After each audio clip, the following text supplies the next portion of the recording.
Tout va bien. Donc, on va passer de l'astrophysique à l'énergie. Donc, il n'y a de l'énergie à l'astrophysique. Il n'y a qu'un pas que je vais vous demander de franchir, messieurs. Allez-y, venez me rejoindre. Et oui, l'énergie est un enjeu planétaire avec des mutations qui ont de grosses incidences sur les sociétés. Ils vont partager les enjeux et les opportunités que représente l'énergie avec nous. Ils osent en parler aujourd'hui à Osons la France. Alors, applaudissements s'il vous plaît pour Éric Leboucher qui va mener cette table ronde. Bonjour. Directeur de la rédaction de Enjeux les Échos et cofondateur de Slate.fr. À ses côtés, Christian Tétard, cofondateur et directeur associé de la société Ipsen. Bonjour. Et Marc Delcourt, cofondateur et PDG global Bioénergie. Alors, je vais vous donner d'autres micros. Bonjour à tout le monde, merci d'être là. Tenez, messieurs.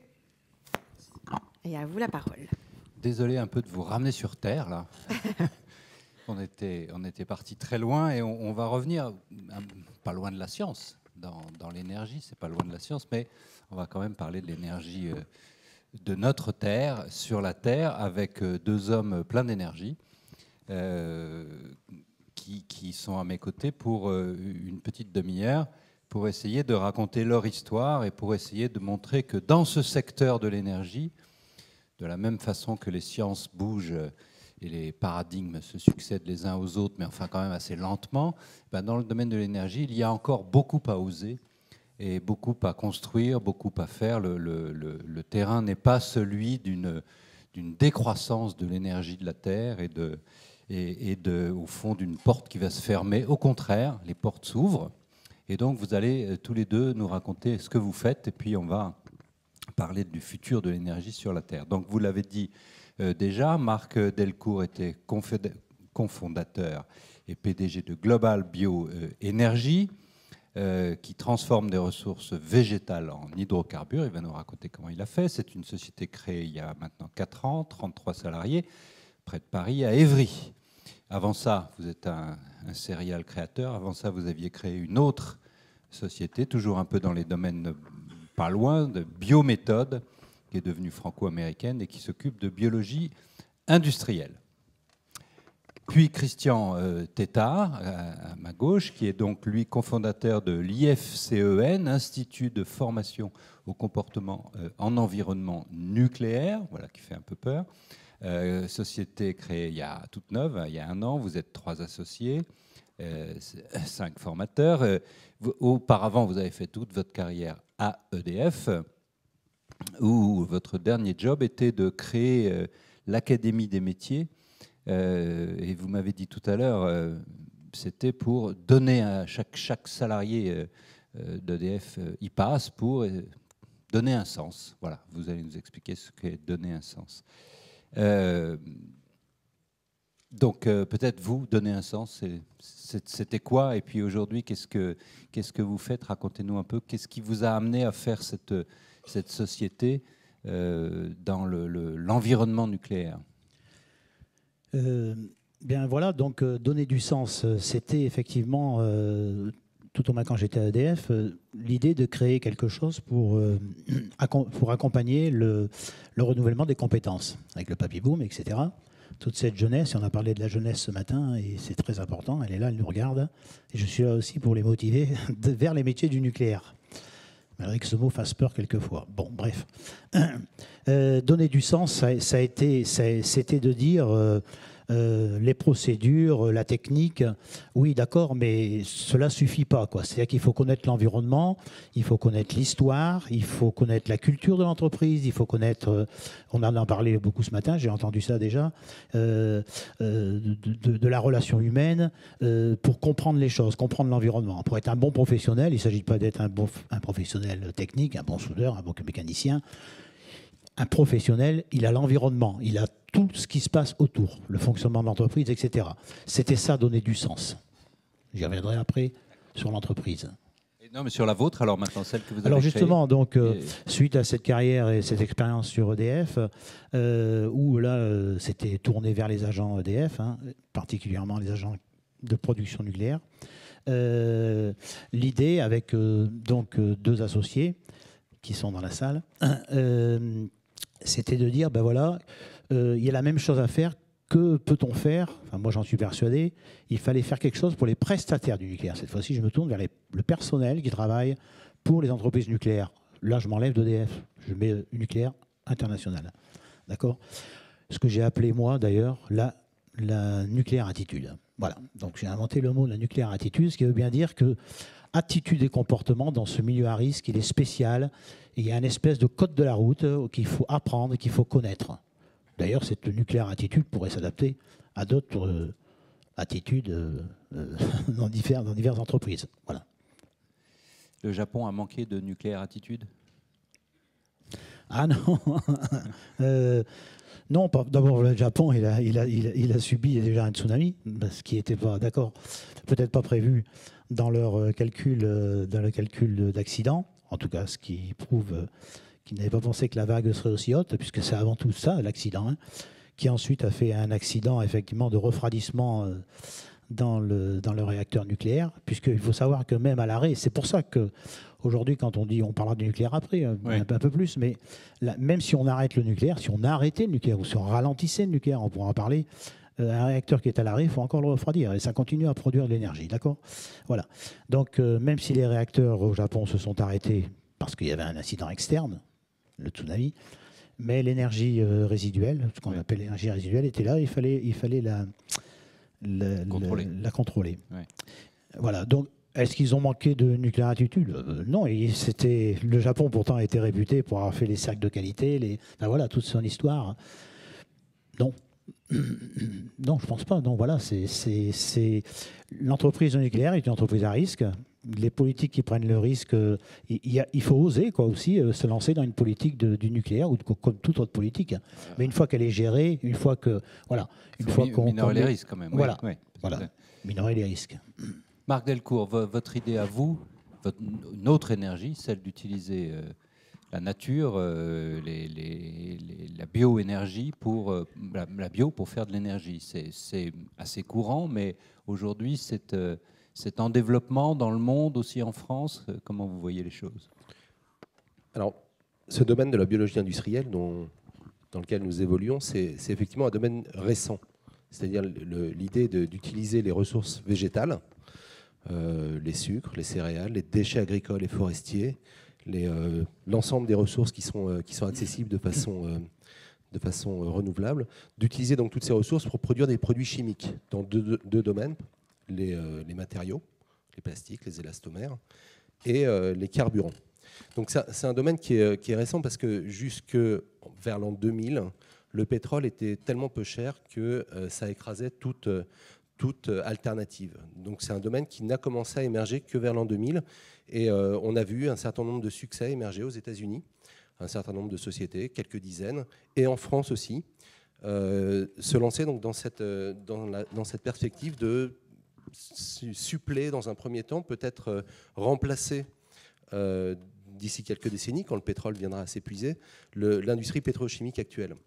Donc nous nous inscrivons dans ce schéma avec une approche donc qui est spécifique. Global Bioénergie, donc qui a été fondée il y a 4 ans, qui est aujourd'hui donc cotée en bourse sur la place de Paris, qui a une trentaine de salariés, développe un procédé pour transformer les ressources renouvelables, donc, dont je viens de parler, en hydrocarbures, c'est-à-dire de viser la production de vraie essence, de vrai kérosène, de vrai diesel, des plastiques tels que ceux que nous connaissons aujourd'hui, et des pneus, des solvants, d'un grand nombre de produits chimiques qui aujourd'hui sont extraits du pétrole. Donc on est vraiment dans l'équation produire les mêmes choses, mais différemment, à partir de ressources différentes.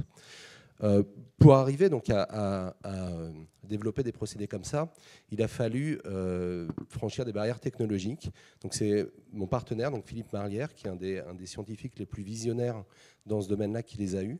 Et quand on a fondé la société tous les deux en 2008, mon rôle a été vraiment de faire que les choses se fassent, donc de lever des fonds, de trouver des industriels qui croient en nous en nombre de plus en plus nombreux, et de monter un laboratoire, de faire la preuve du concept de ce procédé et de lancer l'industrialisation. On est aujourd'hui en train d'industrialiser ce procédé et on attend que cette phase d'industrialisation se termine à la fin 2014, donc à un horizon raisonnablement court.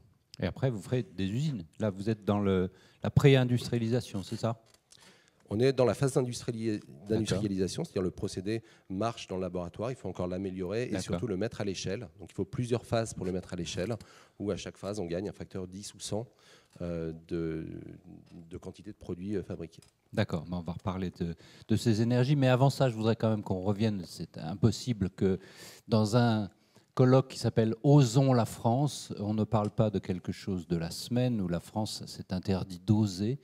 Je veux parler des gaz de schiste, où il a été décidé par ce gouvernement, comme par le gouvernement précédent, de ne pas regarder si la France disposait de gaz de schiste dans le Midi. Donc on ne veut même pas faire quelques forages pour savoir s'il y en a ou s'il n'y en a pas, au nom du procédé d'extraction, qui est le procédé hydraulique et qui a créé beaucoup de pollution, il est vrai, aux États-Unis. Alors, est-ce que la France n'ose plus en matière énergétique? Est-ce qu'on est, et même je dirais sur beaucoup de domaines scientifiques ou proches des domaines scientifiques et technologiques à cause du fameux principe de précaution, qu'est-ce que vous pensez de cette décision gouvernementale, chacun en votre âme et conscience? Est-ce que la France a raison de ne pas oser voir si elle a ou elle n'a pas de l'énergie sous le pied? Christian. Effectivement, si on regarde l'énergie globale, on aura toujours besoin d'énergie. D'ailleurs, si on regarde les courbes de l'énergie, c'est exactement la courbe d'un PIB d'un pays. Exactement. Un pays qui se développe, son énergie augmente. L'énergie, c'est la transformation de quelque chose de A vers B. Donc voilà. En ce moment, j'ai de l'énergie pour parler. Voilà. Donc, voilà. Donc, tous les besoins d'énergie aujourd'hui, toute l'énergie aujourd'hui, toutes les transformations qui se font à partir pratiquement des énergies fossiles gratuites. Gratuites, c'est ce qu'on a vu, hein, c'est l'histoire du monde qui a créé tout ce pétrole, etc., ce gaz. L'énergie gratuite qui est dans le sol, il y a le soleil, il y a le vent, etc. Mais si on prend simplement le pétrole, qui est quand même l'essentiel, aujourd'hui, c'est une matière première finie. Un jour ou l'autre, elle s'arrêtera, forcément. On ne sait pas encore, des fois on retrouve des puits, etc. Mais enfin, elle va s'arrêter, sans compter la pollution, effectivement. Concernant le gaz de schiste, en tout cas, sans parler de la manière d'extraire, sans parler de la manière d'aller chercher ce qu'il y a dans le sol, en fait. Voilà. À mon avis, il faudrait quand même vérifier où il y en a, combien il y en a, ce qu'on peut faire, qu'est-ce qu'on pourrait faire. Parce que nos scientifiques, il y en a plein là aussi, hein, nous, techniciens, nous, ingénieurs, au moins, on pourrait commencer à parler et à calculer comment on pourrait l'extraire de manière plus, j'allais dire, environnementale. Ouais. Mais si on dit non dès le départ, forcément, on ne fera jamais rien. Voilà. Là, franchement, c'est se priver de quelque chose qui, un jour ou l'autre, d'ailleurs, reviendra, hein, qu'on soit clair. Hein, parce qu'il faudra bien aller chercher une autre forme d'énergie. Marc ? Moi, je vois aux États-Unis donc le gaz de schiste qui est une véritable révolution. Donc, il y a l'industrie chimique américaine qui est en train de réindustrialiser, c'est-à-dire de recréer des usines dans le Tennessee, dans le Middle West, dans certaines zones qui étaient, comme les nôtres, désertées par l'industrie. Et moi, je suis étonné. Je trouve qu'on ne peut pas tenir un double discours. On dit d'un côté, oh là là, on ne veut même pas savoir de quoi il s'agit, et d'un autre, réindustrialisons. Donc, tout a un coût. Environnemental, le nucléaire a un coût, il y a des risques. Faire des barrages dans les Alpes, ça modifie les paysages, tout a un coût. Le gaz de schiste, le coût du gaz de schiste, il n'est pas vraiment très clair. On ne sait pas trop. On dit il y a de la pollution aux États-Unis. Moi, j'ai pas l'impression de loin que ce soit si terrible. Il y a un bilan en tout cas à faire sereinement. Et voilà, la position de la France, je trouve, n'est pas sereine. Dire on veut même pas savoir, c'est une politique de l'autruche qui est un peu difficile à entendre. Voilà, j'imagine qu'il y aura beaucoup de questions tout à l'heure autour de cette question du gaz de schiste très contestée, parce que, en effet, pour l'instant, l'argument, c'est qu'on ne dispose pas de méthode propre pour l'extraire. C'est ça. Mais... Tout à fait, oui, c'est ça, oui. On connaît celles qui sont expérimentées aujourd'hui dans les pays étrangers pour l'extraire, notamment aux États-Unis. Mais donc, bien sûr, quand on voit ça, on se dit, non, on ne va pas faire ça. On est fou quand même. Oui, enfin, ce qu'on voit dans les images, ce qu'on voit à la télévision sur le gaz de schiste, parce que la réalité est plus complexe. Oui. Donc, au moins s'il y a une matière première qui est sous nos sols, il faut au moins savoir qu'est-ce que c'est, et puis après on discutera. Voilà. À minima, il faut faire ça. Bon, bref, après, c'est politique. Et Fessenheim, c'est politique aussi, d'arrêter. Alors la sûreté nucléaire, ne confondez pas la sécurité et la sûreté nucléaire, hein, d'accord? Non, non, pas d'accord, expliquez. Alors la sécurité, c'est la sécurité au sens large, la sécurité des hommes, la sécurité des femmes qui travaillent dans une entreprise, que tout le monde connaît, là, les entrepreneurs, et la sécurité du matériel, la sécurité... Voilà. La sûreté nucléaire, elle a une définition qui est internationale, elle est toute simple, je la résume simplement, c'est faire tout pour éviter qu'il n'y ait le moindre produit contaminé qui sorte dans l'environnement. Voilà, c'est ça. Donc des barrières. Voilà. Mais cette sûreté, c'est l'origine de notre entreprise. Hein. Elle est à la fois procédurière, évidemment. Hein, il y a un code de la route tout à fait procédurier, comme pour conduire la voiture, mais évidemment plus important, vous imaginez. Mais il y a des procédures, des règles, des habilitations, des gens qui sont formés. Ça, c'est une chose extrêmement importante, bien sûr. Et puis ensuite, à côté, il y a attitude et comportement. C'est-à-dire comment l'homme, les employés, comment ils travaillent face à un événement, comment ils réagissent. Celle-là, c'est ce qu'on appelle le facteur humain. Tous les incidents, hormis le nucléaire, tout nucléaire, et aviation, la NASA, etc., le facteur humain est une chose extrêmement importante, puisqu'aujourd'hui, c'est plus de 80% des incidents et accidents. Dans le nucléaire, c'est exactement pareil. Techniquement, on sait résoudre tout aujourd'hui. Hein. On est quand même assez costaud. Alors, tout ça, ça veut dire que pour avoir une attitude, l'attitude des comportements, la nucléaire attitude, entre guillemets, ce que j'appelle, pour faire face à un écart, à la réaction, le bon comportement, la bonne manière de faire, il y a plein de parades à côté. N'imaginez pas quand même que si on a une mauvaise attitude, on a un incident, hein, c'est faux ça, d'accord. Hein. Bref, d'accord, mais comprenez, il y a attitude et comportement. On en parle de plus en plus d'ailleurs. Dans cette attitude et comportement, pour nourrir cette attitude et comportement, il y a la motivation. Dire qu'aujourd'hui, moi je suis un pro du nucléaire évidemment, et j'ai toujours ma casquette EDF dans la tête quand même, hein, bien sûr, forcément. Et je le défends et j'en suis fier en plus. Et donc, je veux dire, on a un outil extraordinaire de production d'électricité qu'on remplacera peut-être un jour, qu'on arrêtera, qu'on augmentera. En tout cas, aujourd'hui, il est là. Il est là pour longtemps. Il se développe encore. On continue à consommer, on continue à changer de portable, on continue. Donc, il faut de l'électricité. Dire dans un discours, je vais arrêter une usine de production qui fonctionne. Il y a une autorité de sûreté en France quand même, hein, sont quand même des experts. Ils doivent se sentir mal quand on leur dit on va arrêter une entreprise qui fonctionne bien. Dire d'arrêter une usine de production comme Fessenheim, puisque c'est l'image de Fessenheim qui a été prise, parce que c'est la plus vieille, enfin la plus vieille, elle est 2 ans plus vieille que les autres. Hein. D'accord plus vieille, c'est pas beaucoup. Alors que l'autorité de sûreté dit elle peut tourner encore 10 ans de plus, puisqu'on essaye d'aller à 60 ans, elle passe pour 40 ans. Ben, imaginez la motivation des agents. Enfin, moi, je trouve que c'est mon avis personnel, hein, partagé par beaucoup. La motivation, la sûreté, c'est de la motivation. Comment vous allez motiver des gens pour garantir une sûreté? Moi, je trouve qu'il y a une atteinte à la sûreté nucléaire. Oui, mais de toute façon, ça arrivera, parce que de toute façon, cette centrale, elle va vieillir, même si on la prolonge de 10 ans. Il arrivera un moment où les types devront avoir géré un outil qui va fermer. Et donc, ils devront jusqu'à la dernière minute, dernière seconde, s'il vous plaît, ne pas se distraire et avoir la nucléaire attitude. Donc, tout à fait. C'est vrai. De toute façon, c'est la question se pose. C'est vrai, mais... Le fait c'est que les centrales, quand on a un outil de production, les gens qui sont dedans, nous savons tous, les professionnels du nucléaire, qu'elle était partie pour 40, 50 ans.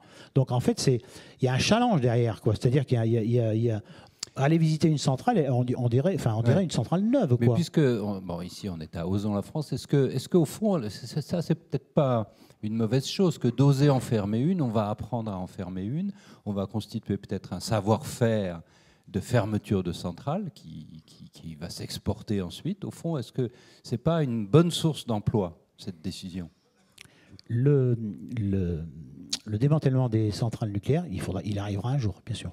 Ouais, c'est déjà commencé, mais sur les centrales anciennes, Bugey, Chinon, etc.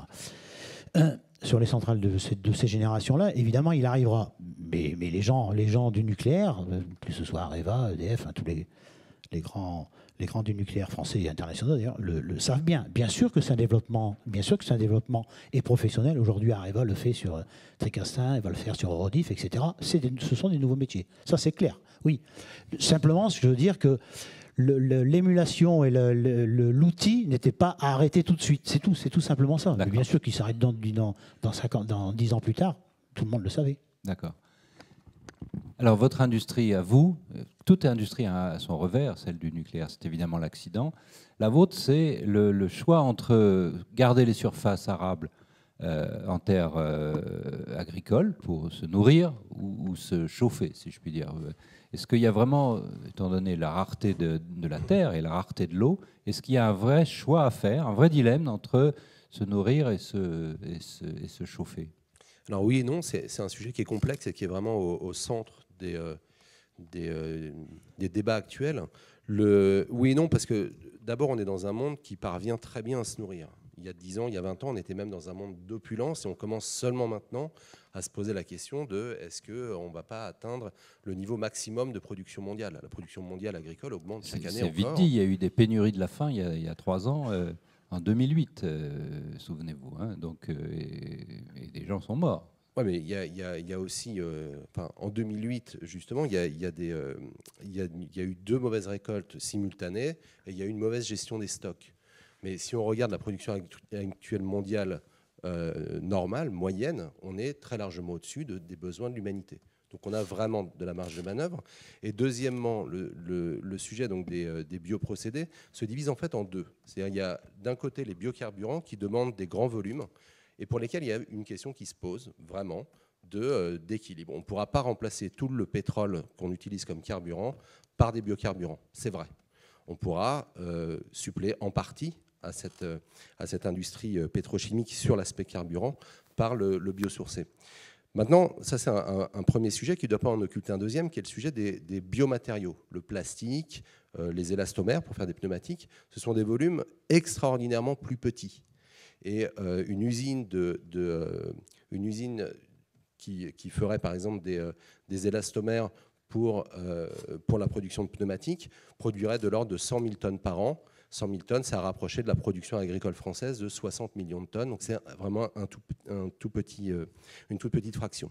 Alors ça, c'est l'état de la situation actuelle. Maintenant, qu'est-ce qui se passe dans ce domaine des bioprocédés? Il se passe un grand mouvement vers la valorisation des déchets.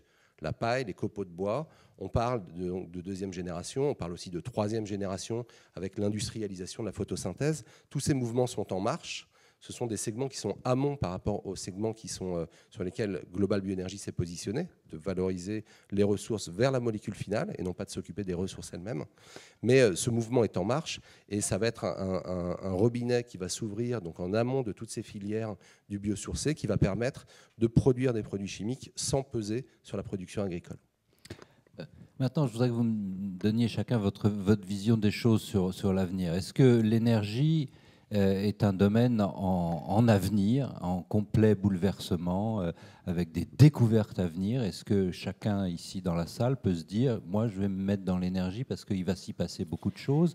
Oui. On va quitter, comme tout à l'heure c'était très frappant, cet univers plat dans lequel nous étions pour d'un coup, la gravité quantique explose de partout avec la multiplicité d'univers, tous surprenant les uns que les autres. Est-ce que nous en sommes là? Est-ce que l'univers de l'énergie va être en bouleversement? Et on finira là-dessus, s'il vous plaît, messieurs. Merci, pardon.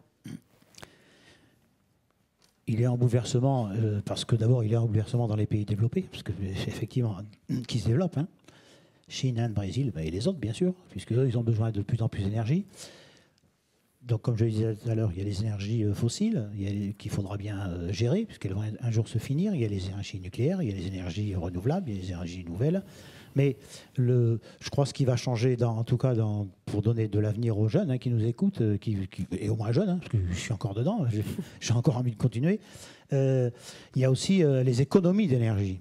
Et là, c'est là qu'on va gagner. Oui. Les énergies, oui, mais les économies énormes, bien sûr.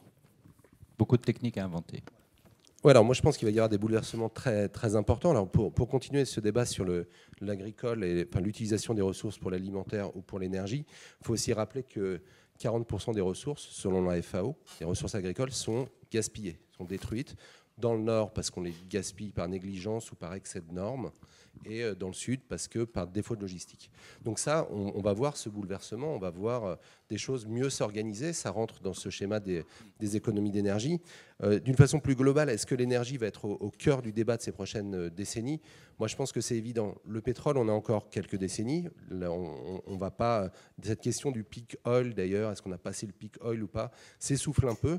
La question réelle qu'il y a derrière, c'est quand est-ce que la demande va structurellement dépasser l'offre ? Quand est-ce qu'on va vouloir plus de pétrole qu'on ne va pouvoir en extraire ? Et ça, c'est progressivement en train d'arriver. On est en train d'arriver au maximum de nos ressources qu'on peut utiliser de façon un peu débonnaire. Il va maintenant falloir vraiment s'organiser, vraiment optimiser les choses. Et notre domaine, donc la biologie industrielle, d'autres domaines, l'éolien, le solaire, font partie de cette nouvelle donne. Et moi, je ne doute pas que ce soit des secteurs d'avenir, même si, comme tout secteur émergent, il y a des hauts et des bas. On l'a vu dans le solaire, on l'a vu aussi dans l'éolien. Donc ça ne va pas être un développement linéaire, mais ce qui est sûr, c'est que c'est une lame de fond qui va emporter tout le XXIe siècle. Merci beaucoup, messieurs.